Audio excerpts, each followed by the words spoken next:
Hello everyone. നമ്മൾ ഇന്ന് discuss ചെയ്യാൻ പോകുന്ന കോൺസെപ്റ്റ് C# ഫോർ ലൂപ്പാണ്. നമ്മൾ ഒരു ഫിക്സ്ഡ് നമ്പർ ഓഫ് ടൈംസ് നമുക്കൊരു പെർട്ടിക്കുലർ സ്റ്റേറ്റ്മെൻറ്റ്സ് റിപ്പീറ്റഡ്ലി എക്സിക്യൂട്ട് ചെയ്യണമെങ്കിൽ അങ്ങനത്തെ കേസുകളിലാണ് നമ്മൾ ഫോർ ലൂപ്പ് യൂസ് ചെയ്യുന്നത്. ഫോർ ലൂപ്പിൻ്റെ തന്നെ വേറെ ഐറ്റംസ് ഉണ്ട്. നെസ്റ്റഡ് ലൂപ്പ് ഉണ്ട്, ഇൻഫിനൈറ്റ് ലൂപ്പൊക്കെ ഉണ്ട്, അതുപോലെ while loop, do while loop എന്നൊക്കെ പറഞ്ഞ പല ടൈപ്പിലുള്ള ലൂപ്പുകൾ C# പ്രോഗ്രാമിംഗ് ലാംഗ്വേജിനകത്തുണ്ട്. സോ നമ്മൾ വൈലും ഡു വൈലൊക്കെ ആകുമ്പോൾ നമുക്ക് ചിലപ്പോൾ ഇത്ര ടൈംസ് നമുക്ക് ഉണ്ടാവില്ല. നമുക്കൊരു ഫിക്സ്ഡ് നമ്പർ ഓഫ് ടൈംസ് ഒക്കെ വേണ്ട സമയത്തൊക്കെയാണ് നമ്മൾ കൂടുതലായിട്ട് ഈ ഫോർ ലൂപ്പുകൾ യൂസ് ചെയ്യുന്നത്. അപ്പോൾ നമുക്ക് ഓരോ ടൈപ്പ് ഫോർ ലൂപ്പ് ഏതൊക്കെയാണ്, എന്തൊക്കെയാണ്, അതിൻ്റെ ഡയഗ്രമാറ്റിക് റെപ്രസെൻറ്റേഷൻസ്, അതുപോലെ തന്നെ എക്സാമ്പിൾ, സിൻറ്റാക്സ് ഒക്കെ ഒന്ന് നോക്കാം. ആക്ച്വലി ഈ C# ഫോർ ലൂപ്പ് എന്ന് പറയുന്നത് നമുക്കൊരു പെർട്ടിക്കുലർ പാർട്ട്, അതായത് നമ്മുടെ പ്രോഗ്രാം വളരെ വലിയൊരു പ്രോഗ്രാം ആണെങ്കിലും ശരി, അതിനകത്തുള്ള ഒരു പെർട്ടിക്കുലർ പാർട്ട് ചിലപ്പോൾ നമുക്ക് റിപ്പീറ്റഡ്ലി സെവറൽ ടൈംസ് ഐട്രേറ്റ് ചെയ്യേണ്ടി വരും, സെവറൽ ടൈംസ് എക്സിക്യൂട്ട് ചെയ്യേണ്ടി വരും. അങ്ങനത്തെ കേസുകളിലാണ് നമ്മൾ ഈ ലൂപ്പ് എന്നുള്ള കോൺസെപ്റ്റ് യൂസ് ചെയ്യുന്നത്. അപ്പോൾ നമുക്ക് നമ്പർ ഓഫ് ഐട്രേഷൻ ഇത്ര ഇപ്പോൾ 10 ടൈംസ് ആണ് എന്നൊക്കെ നമുക്ക് ഫിക്സ്ഡ് ആണ് എങ്കിൽ നമ്മൾ കൂടുതൽ റെക്കമെൻഡ് ചെയ്യുന്നത് ഫോർ ലൂപ്പാണ്. അതായത് while loop, do while loop എന്നൊക്കെ പറഞ്ഞ ഒരുപാട് ലൂപ്പുകൾ ഉണ്ടെങ്കിൽ കൂടി ഒന്നുകൂടി സിൻറ്റാക്റ്റിക്കലി ഈസിയർ ആയിട്ടുള്ള റെക്കമെൻഡ് ചെയ്യാൻ പറ്റിയ ലൂപ്പ് എന്ന് പറയുന്നത് ഫോർ ലൂപ്പാണ്. അപ്പോൾ എങ്ങനെയാണ് ഫോർ ലൂപ്പ് വരുമ്പോൾ ചെയ്യേണ്ടതെന്നൊക്കെ നമുക്ക് നോക്കാം. ഈ C# ഫോർ ലൂപ്പ് എന്ന് പറയുന്നത് C പ്രോഗ്രാമിംഗ് ലാംഗ്വേജ്, അതുപോലെ തന്നെ C++ പ്രോഗ്രാമിംഗ് ലാംഗ്വേജ് അതുപോലെയൊക്കെ തന്നെയാണ് യൂസ് ചെയ്യേണ്ടത്. എന്താണ് അതിനകത്തൊക്കെ ചെയ്യുന്നത്? ഫസ്റ്റ് നമ്മളൊരു വേരിയബിൾ ഇനീഷ്യലൈസ് ചെയ്യും. അതായത് നമ്മൾ കൊടുക്കേണ്ട, നമ്മളിപ്പോൾ വേരിയബിൾ ഡിക്ലറേഷൻ്റെ കേസിലൊക്കെ പറഞ്ഞ പോലെ തന്നെ ഒരു വേരിയബിൾ ഡിക്ലെയർ ചെയ്ത് ഇനീഷ്യലൈസ് ചെയ്ത് കൊടുക്കും. അതിനുശേഷം നമുക്കൊരു പെർട്ടിക്കുലർ കണ്ടീഷൻ ചെക്ക് ചെയ്യാണ്ടാവും. നമ്മൾ കണ്ടീഷണൽ സ്റ്റേറ്റ്മെൻറ്റ്സ് ഒക്കെ പറഞ്ഞപ്പോൾ നമ്മൾ പറഞ്ഞിട്ടുണ്ട്, ഏത് സ്റ്റേറ്റ്മെൻറ്റും എക്സിക്യൂട്ട് ചെയ്യുന്നത് സം കണ്ടീഷൻസിൻ്റെ ബേസിലായിരിക്കും. അങ്ങനെ ഇവിടെയും കണ്ടീഷൻ ചെക്ക് ചെയ്യാനുണ്ട്. പിന്നെയുള്ള ഓപ്പറേഷൻ എന്ന് പറയുന്നത് ഒരു പെർട്ടിക്കുലർ വാല്യൂ ഇൻക്രിമെൻറ്റ് ചെയ്യുന്ന കേസുകളുണ്ട്, അതുപോലെ ഡിക്രിമെൻറ്റ് ചെയ്യുന്ന കേസുകളുണ്ട്. അപ്പോൾ നമ്മുടെ പ്രോഗ്രാമിൻ്റെ ടൈപ്പിനനുസരിച്ച് വാല്യൂ ഇൻക്രിമെൻറ്റ് ചെയ്യാം, ഡിക്രിമെൻറ്റ് ചെയ്യാം. അതാണ് നമ്മളുടെ ബേസിക്കായിട്ട് നമുക്കൊരു ഫോർ ലൂപ്പ് പറയുമ്പോൾ ശ്രദ്ധിക്കേണ്ട കാര്യം. ഇതാണ് നമ്മുടെ ഫോർ ലൂപ്പിൻ്റെ സിൻറ്റാക്സ് എന്ന് പറയുന്നത്. എന്താ നടക്കുന്നത്? ഫസ്റ്റ് നമ്മളൊരു കീവേഡ് യൂസ് ചെയ്യും, ഫോർ. അതായത് നമ്മൾ ലോജിക്ക് മാത്രമാണ് പറയുന്നത്. നമ്മുടെ പ്രോഗ്രാം എടുത്തു കഴിഞ്ഞാൽ അതിൻ്റെ ജസ്റ്റ് ഒരു പാർട്ട് മാത്രമാണ് കേട്ടോ ഫോർ ലൂപ്പ് എന്ന് പറയുന്നത്. അപ്പോൾ പ്രത്യേകിച്ച് വലിയ പ്രോഗ്രാമൊക്കെ ആകുമ്പോൾ. അപ്പോൾ ഫോർ എന്ന് പറഞ്ഞ് നമ്മൾ കീവേഡ് കൊടുക്കും. പിന്നെ അതിനകത്തൊന്ന് ഇനീഷ്യലൈസേഷൻ ആണ്.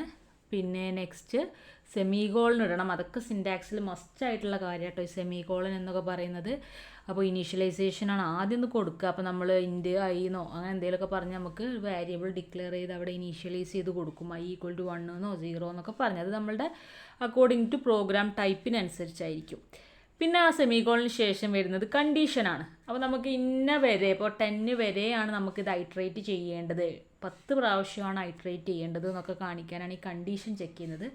അപ്പോൾ ആ കണ്ടീഷൻ്റെ ബേസിലായിരിക്കും എത്ര ടൈംസ് നമ്മളത് ഐട്രേറ്റ് ചെയ്യും, എത്ര ടൈംസ് അത് എക്സിക്യൂട്ട് ചെയ്യും എന്നുള്ളതൊക്കെ കാണിക്കുന്നത്.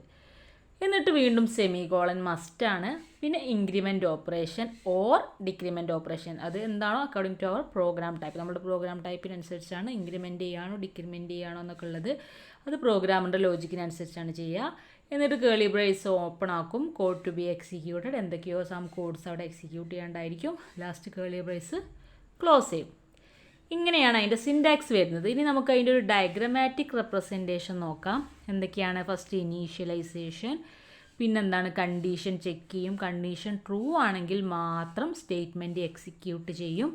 എക്സിക്യൂഷന് ശേഷം ഇൻക്രിമെൻറ്റ് അല്ലെങ്കിൽ ഡിക്രിമെൻറ്റ് ചെയ്യും. വീണ്ടും കണ്ടീഷനിലേക്ക് പോകും, അത് ട്രൂ ആണെങ്കിൽ വീണ്ടും സ്റ്റേറ്റ്മെൻറ്റ് എക്സിക്യൂട്ട് ചെയ്യും. പിന്നെയും ഇൻക്രിമെൻറ്റ് ചെയ്യും, വീണ്ടും കണ്ടീഷനിലേക്ക് പോകും, ട്രൂ ആണോ ചെക്ക് ചെയ്യും. ചിലപ്പോൾ അത് ഫാൾസ് ആയി കഴിഞ്ഞാൽ നമ്മൾ ഡയറക്റ്റായിട്ട് ആ ലൂപ്പിൽ നിന്ന് എക്സിറ്റ് അടിച്ച് പോരും. ഇങ്ങനെയാണ് അതിൻ്റെ പ്രോസസ്സുകൾ നടക്കുന്നത്. അപ്പോൾ ഈ ഡയഗ്രമാറ്റിക് റെപ്രസെൻറ്റേഷൻ ഇമ്പോർട്ടൻ്റ് ആണ് കേട്ടോ. ഇനി നമുക്കൊരു പ്രോഗ്രാം ചെക്ക് ചെയ്യാം. നമ്മൾ മുന്നേ ഈ യൂസിങ് സിസ്റ്റം ഒക്കെ എക്സ്പ്ലെയിൻ ചെയ്താണ്, നിങ്ങൾ ആ വീഡിയോ പോയിട്ട് വാച്ച് ചെയ്താൽ മതി. അപ്പോൾ ഫസ്റ്റ് നമ്മൾ എന്ത് കൊടുക്കും? യൂസിങ് സിസ്റ്റം കൊടുക്കും, സെമികോളൻ കൊടുക്കും, പബ്ലിക് ക്ലാസ് ഫോർ എക്സാമ്പിൾ കൊടുക്കും, കേളി ബ്രേസ് സ്റ്റാർട്ട് ചെയ്യും. എന്നിട്ട് നമ്മളുടെ മെയിൻ മെത്തേഡ് നമ്മൾ സ്റ്റാർട്ട് ചെയ്തു. എന്താണ് public static void main string arguments. ഇനിയാണ് നമ്മളുടെ ലൂപ്പിലേക്ക് വരുന്നത്. അപ്പോൾ ശരിക്കും ഒരു പ്രോഗ്രാം എന്ന് പറയുമ്പോൾ ഇത്രയൊന്നും ആയിരിക്കില്ല, വളരെ ലാർജർ പ്രോഗ്രാം ആയിരിക്കും. ഇവിടെ നമ്മൾ ഡയറക്റ്റ് ലോജിക്കിലേക്കാണ് വരുന്നത്. എന്താ നടക്കുന്നത്? For int I equal to 1. നമ്മൾ ഫസ്റ്റ് പറഞ്ഞ പോയിന്റ് എന്താണ്? സിൻറ്റാക്സിൽ ഇനീഷ്യലൈസേഷൻ ആണ്. അതാണ് ഇവിടെ നടത്തുന്നത്. ഇൻറ്റീജർ ടൈപ്പാണ് നമ്മളുടെ വേരിയബിൾ, അതാണ് ഇൻറ്റ് ഐ ഈക്വൽ ടു 1. നമ്മൾ ഇനീഷ്യലൈസ് ചെയ്യുന്നത് 1 ആയിട്ടാണ്. അതായത് നമ്മുടെ ലോജിക്കിനനുസരിച്ചാണ് അതൊക്കെ സെറ്റ് ചെയ്ത് കൊടുക്കുക കേട്ടോ. പിന്നെ i less than or equal to 10. ഇവിടെ കണ്ടീഷൻ എന്ന് പറഞ്ഞ് നമ്മൾ കൊടുത്തിട്ടുള്ളത് i less than or equal to 10 ആണ്. അങ്ങനെ എന്താ മീൻ ചെയ്യുക? അങ്ങനെ പറഞ്ഞു കഴിഞ്ഞാൽ അതായത് ഐ എന്നുള്ള വാല്യൂവിൽ ഇപ്പോൾ വേരിയബിളിനകത്ത് ഇപ്പോൾ 1 ആണുള്ളത്, അത് 10 എത്തുന്നത് വരെ നമുക്ക് എക്സിക്യൂട്ട് ചെയ്യാം. 10ഉം എക്സിക്യൂട്ട് ചെയ്യാം. പക്ഷേ 11 ആയിക്കഴിഞ്ഞാൽ എക്സിക്യൂഷൻ എക്സിറ്റ് അടിച്ചു പോകും. അതാണ് അവിടെ മീൻ ചെയ്യുന്നത്. പിന്നെ സെമികോളൻ ഇട്ടു. I plus plus. എന്താണ് ഐ പ്ലസ് പ്ലസ്? അത് ഇൻക്രിമെൻ്റ് ഓപ്പറേഷനാണ്. ഈ 1 ഉള്ളത് ഓരോ ടൈമിൽ ഇൻക്രിമെൻ്റ് ചെയ്ത് 2 ആവും, 3 ആവും, 4 ആവും, 5 ആവും, 6 ആവും, 7, 8, 9, 10 വരെ വരും. അത് കാണിക്കാനാണ് ആ ഇൻക്രിമെൻറ്റ്. 11ഉം എത്തും. പക്ഷേ 11 എത്തുമ്പോൾ നമ്മൾ കണ്ടീഷൻ ചെക്ക് ചെയ്യുമ്പോഴാണ് ഈ എക്സിറ്റ് അടിച്ച് പോകുന്നത്. ഇനി അതിനകത്തുള്ള സ്റ്റേറ്റ്മെൻറ്റ് എന്താണെന്ന് നോക്കാം. Console write line i. ഇവിടെ നമ്മൾ ജസ്റ്റ് ലോജിക്ക് കൊടുത്തിട്ടുള്ളത് ഐ ജസ്റ്റ് ടൈപ്പ് ചെയ്യുക എന്നുള്ളതാണ്. അപ്പോൾ ഐ ഒരു ടൈമിൽ 1 ടൈപ്പ് ചെയ്യും, പിന്നെ 2 ടൈപ്പ് ചെയ്യും, അങ്ങനെ ടൈപ്പ് ചെയ്താണ് പോവുക. അതാണ് ഇവിടുത്തെ ലോജിക്ക്. ഇങ്ങനെയാണ് അതിൻ്റെ ഔട്ട്പുട്ട് വരിക. എന്താണ് ഔട്ട്പുട്ട് വന്നിട്ടുള്ളത്? 1 2 3 4 5 6 7 8 9 10. അപ്പോൾ ഡയറക്റ്റായിട്ട് ആ നമ്പേഴ്സ് ഇങ്ങനെ റിസൾട്ടായിട്ട് വന്നു, അല്ലെങ്കിൽ ഔട്ട്പുട്ടായിട്ട് വന്നു. 11ഉം എത്തിയിട്ടുണ്ടാവും. 11 എത്തിയപ്പോൾ എന്താ സംഭവിക്കുക? അതിന് എക്സിറ്റ് അടിച്ച് പോരുകയാണ് ചെയ്തത്. നമുക്ക് ലോജിക്കിലേക്കൊന്ന് നോക്കാം. എങ്ങനെയാണ് എക്സിക്യൂഷൻ നടന്നത്? ആദ്യം ഐ ഈക്വൽ ടു 1 ആണ്. ഇങ്ങോട്ട് i less than or equal to 10 ആണോ എന്ന് ചെക്ക് ചെയ്തു. യെസ് ആണല്ലോ, 1 10നേക്കാൾ ചെറുതാണ്. അപ്പോൾ നേരെ പോകുന്നത് എങ്ങോട്ടാണ് അറിയോ? സ്റ്റേറ്റ്മെൻറ്റിലേക്കാണ്. നമ്മൾ ആ ഡയഗ്രമാറ്റിക് റെപ്രസെൻറ്റേഷൻ ഇമ്പോർട്ടൻ്റ് ആണ് എന്ന് ഞാൻ പറയാൻ കാരണം അതാണ്. അതിൻ്റെ ലോജിക്ക് അങ്ങനെയാണ് പോകുന്നത്. അല്ലാതെ ഡയറക്റ്റ് ഇൻക്രിമെൻറ്റ് ചെയ്യാൻ പോകില്ല. കണ്ടീഷൻ കഴിഞ്ഞ് കഴിഞ്ഞാൽ സ്റ്റേറ്റ്മെൻറ്റിലേക്കാണ് വരിക. ഇനീഷ്യലൈസേഷൻ ചെയ്ത് കഴിഞ്ഞാൽ കണ്ടീഷനിലേക്ക് വരും. കണ്ടീഷൻ കഴിഞ്ഞാൽ സ്റ്റേറ്റ്മെൻറ്റിലേക്ക് വരും. സ്റ്റേറ്റ്മെൻറ്റിന് ശേഷം മാത്രമേ ഓപ്പറേഷൻ നടക്കുകയുള്ളൂ. ഇൻക്രിമെൻ്റ് ആണോ ഡിക്രിമെൻ്റ് ആണോ എന്താണെന്ന് വെച്ചാൽ. അപ്പോൾ ഇവിടെ നമ്മൾ റിസൾട്ടിലേക്ക് പോയി ഐ 1 ആയി കൊടുത്തു. പിന്നെ ഐ പ്ലസ് പ്ലസ് എന്നിട്ടാണ് ചെയ്യുക. എന്നിട്ട് എന്താണ്? 2 ആയി. അപ്പോൾ 2 ലെസ് ദാൻ 10 ആണോ ചെക്ക് ചെയ്തു. ഓഫ് കോഴ്സ് 10 ആണ്. അപ്പോൾ 2 പ്രിൻറ്റ് ചെയ്തു. പിന്നെയും ഇൻക്രിമെൻറ്റ് ചെയ്തു. 3 ആയി. അത് എക്സിക്യൂട്ട് ചെയ്തു. അങ്ങനെയാണ് കോൺസെപ്റ്റ് ക്ലിയർ ആയി പോകുന്നത്. ഏത് വരെ? ഐ 10 ആയപ്പോൾ അതും നമ്മൾ പ്രിൻറ്റ് ചെയ്തു. പിന്നെയും ഐ പ്ലസ് പ്ലസ് ചെയ്തപ്പോൾ ഐ 11 ആയി. അപ്പോൾ എന്താ സംഭവിച്ചത്? I less than or equal to 10 ആണോ ചെക്ക് ചെയ്തു. അപ്പോൾ അത് ഫാൾസ് ആണ്. കാരണം 11 10നേക്കാൾ വലിയ നമ്പറാണ്. അതുകൊണ്ടാണ് അങ്ങനെ വന്നത്.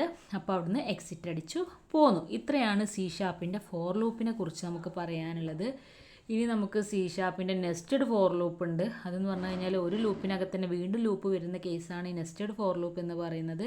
പിന്നെ നമുക്ക് C# ഇൻഫിനൈറ്റ് ഫോർ ലൂപ്പും ഉണ്ട്. അതെന്ന് പറഞ്ഞു കഴിഞ്ഞാൽ എന്താണ്? ഇൻഫിനൈറ്റ് ടൈംസിൽ നമ്മളുടെ ലൂപ്പ് എക്സിക്യൂട്ട് ചെയ്യുന്ന കേസാണ് ഇൻഫിനൈറ്റ് ഫോർ ലൂപ്പ്. അതൊക്കെ നമുക്ക് സെപ്പറേറ്റ് വീഡിയോസ് ആയിട്ട് ചെയ്യാം കേട്ടോ. എന്നാലേ എക്സ്പ്ലനേഷൻസ് നമുക്ക് ഒന്നുകൂടെ നന്നായിട്ട് തരാൻ പറ്റുള്ളൂ. അപ്പോൾ കോൺസെപ്റ്റ് ക്ലിയർ ആയിട്ടുണ്ടാവുമെന്ന് വിചാരിക്കുന്നു. Okay, thank you.